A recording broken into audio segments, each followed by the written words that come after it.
Students, welcome to Rudra coaching classes. तर माझ्याकडे एक इयत्ता 5वीची स्कॉलरशिपची मराठी व गणित या विषयाची प्रश्नपत्रिका आहे. त्यातलं मराठी मी तुम्हाला आज सोडून दाखवणार आहे व गणित आपण पुढच्या व्हिडिओमध्ये बघणार आहोत. चला तर मग सुरुवात करूया. याआधी मी एक इंग्रजी विषयाची प्रश्नपत्रिका सोडवलेली आहे. तो व्हिडिओ पण मी पोस्ट केलेला आहे. त्याची लिंक मी डिस्क्रिप्शनमध्ये देणार आहे, तर तो व्हिडिओ तुम्ही पहा. तर प्रश्न क्रमांक 1 ते 4. खालील जाहिरात वाचून त्या खालील प्रश्नांची उत्तरे पर्यायातून निवडा. ही जाहिरात दिलेली आहे आणि याच्या खाली हे प्रश्न दिलेले आहे, ते आपल्याला ह्या जाहिरातीमधून निवडायचे आहेत. तर इथे जाहिरात आहे, वाचाल तर वाचाल. खुशखबर खुशखबर खुशखबर, पुस्तकांचे भव्य प्रदर्शन. अक्षरगंगा संस्था मर्यादित पुस्तकांचे भव्य प्रदर्शन. नामवंत लेखकांच्या साहित्यकृती विक्रीसाठी ठेवण्यात येणार. पुस्तक खरेदीवर 20% सूट. ₹500च्या खरेदीवर ₹50 किमतीचे पुस्तक मोफत. 10 सप्टेंबर ते 10 ऑक्टोबर 2023. वेळ सकाळी 10 ते सायंकाळी 7 पर्यंत. स्थळ सोनवडी क्रीडांगण. त्वरा करा, आपला पुस्तक संग्रह समृद्ध करा. तर ही जी जाहिरात आहे ही पुस्तकांच्या प्रदर्शनाबद्दल आहे. जर तुम्ही 500 रुपयाचं जर खरेदी केली तर तुम्हाला एक पुस्तक, 50 रुपये किमतीचं पुस्तक फ्री भेटणार आहे आणि पुस्तक खरेदीवर त्यांनी इथं 20% सूट ठेवलेली आहे. तर आता ह्याच्यावरचे आपले प्रश्न आहेत ते आपण पाहूया. प्रश्न क्रमांक 1.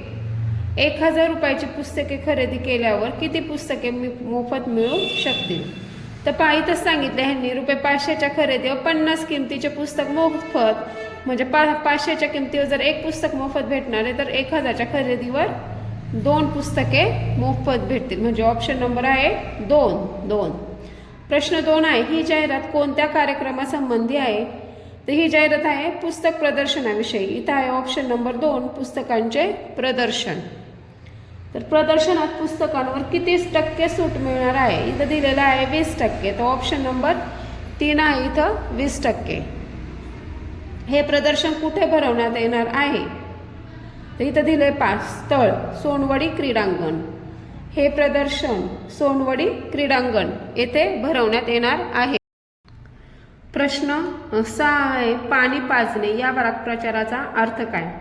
आता पाणी पाजणे या वाक्प्रचाराचा अर्थ आहे अद्दल घडवणे. तर प्रश्न 7 आहे, खालील म्हणीचा योग्य अर्थ कोणता? पुढास कान ठेवी ध्यान.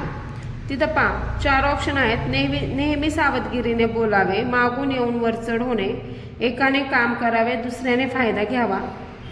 साहसाचे कार्य करायचे तर संकटाची भीती बाळगू नये. तर याचा ऑप्शन नंबर 1 आहे, नेहमी सावधगिरीने बोलावे. प्रश्न क्रमांक 8 आहे, योग्य शब्दाचा वापर करून वाक्य पूर्ण करा. तर डोक्यावरील घागर टिंबटिंब आणि पाणी सांडते. इथं दिलं डचमळते, खळखळते, ठेचाळते, उसळते.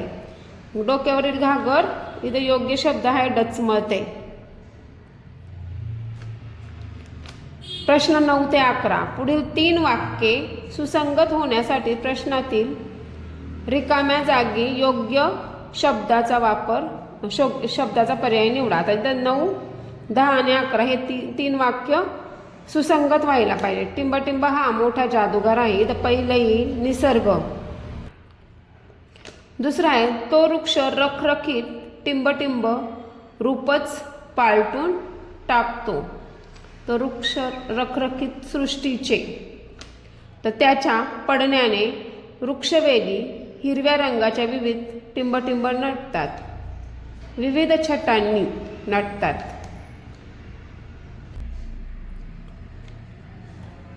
प्रश्न क्रमांक 12.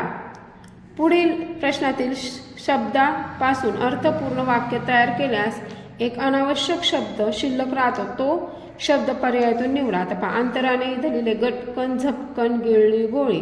तर वाक्य असं होतं, अंतराने गटकन गिळली गोळी. तर एक अनावश्यक शब्द आहे झपकन. तर त्याचा पर्याय क्रमांक आहे 2. प्रश्न क्रमांक 13, पक्ष्यांनी गाणे गायले या वाक्याचा काळ कोणता? इथं दिले भविष्यकाळ, भूतकाळ, वर्तमान काळ, अपूर्ण वर्तमान काळ. तर याचा पर्याय आहे भूतकाळ, पर्याय क्रमांक 2. प्रश्न क्रमांक 14, ज्ञानेश्वरी हे पुस्तक कोणत्या भाषेत आहे? तर ज्ञानेश्वरी हे पुस्तक मराठी भाषेत आहे. सागर या शब्दासाठी योग्य समानार्थी शब्द कोणता? सागर म्हणजे समुद्र, पर्याय क्रमांक 4. खालीलपैकी वाक्यात क्रियापद कोणते आहे? पहा, आईने चवदार जेवण केले. आता याच्यामध्ये क्रियापद आहे केले, तर पर्याय क्रमांक 3. सिस्टीम या शब्दाला पर्यायी मराठी शब्द कोणता? सिस्टीम म्हणजे प्रणाली. गोंधळ उडाला या वाक्याचा योग्य शब्दशः अर्थ कोणता? तर गोंधळ उडाला म्हणजे गोंधळ निर्माण झाला. प्रश्न क्रमांक 19, सिंहाचा 2 पायांवर उभा असलेला पुतळा या वाक्यात कोणता विशेषण शब्द आहे? उभा, सिंहाचा, पुतळा, असलेला.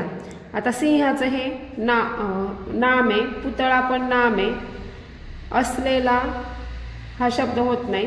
तर उभा, 2 पायांवर उभा असलेला पुतळा, उभा हा विशेषण शब्द आहे. मांदियाळी हा समूहदर्शक शब्द खालीलपैकी कोणत्या नामासाठी वापरला जातो? तर आपण म्हणतो भक्तांची मांदियाळी.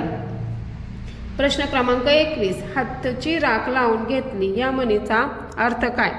तर पहा, पर्याय क्रमांक 1 आहे राख लावून पूजा केली, स्वतःला फसवून घेतले, अंगाला चिखल लावला, कोणाची तरी मदत घेतली. याचा अर्थ आहे 2, पर्याय क्रमांक 2, स्वतःला फसवून घेतले. प्रश्न क्रमांक 22 आहे किल्ल्यांवरील घोडे बांधण्याच्या जागेला काय म्हणतात? किल्ल्यांवरील घोडे बांधण्याच्या जागेला पागा म्हणतात, पर्याय क्रमांक 2. पहा, प्रश्न क्रमांक 23, उपकाराखाली दबलेल्या या शब्द समूहाबद्दल अचूक शब्द पर्यायातून निवडा. उपकाराखाली दबलेला म्हणजे इथे दिले पहिलं कृतज्ञ, उपकार, पोरका, मिंदा. इथं आहे पर्याय क्रमांक 4 मिंधा. उपकाराखाली दबलेला म्हणजे काय झालं? मिंधा. खालील अक्षरे जुळवून अर्थपूर्ण शब्द तयार केल्यास शेवटून दुसरे अक्षर कोणते? तर इथं हा शब्द, हे जर अक्षरे जुळवून हा शब्द होतो पाणी पुरवठा. शेवटून दुसरे अक्षर आहे व, पर्याय क्रमांक 4. तर पहा, प्रश्न क्रमांक 25, समर्थ रामदासांचे मूळ नाव कोणते? इथं दिले रामदास वल्लभा आंबेले, रामदास यशवंत कुलकर्णी, नारायण सूर्याजी ठोसर आणि नारायण हरिभाऊ ठोसर. तर नारायण सूर्याजी ठोसर हे समर्थ रामदासांचे मूळ नाव आहे. तर पहा, अशा प्रकारे आपण मराठीचे 25 प्रश्न सोडवलेले आहेत.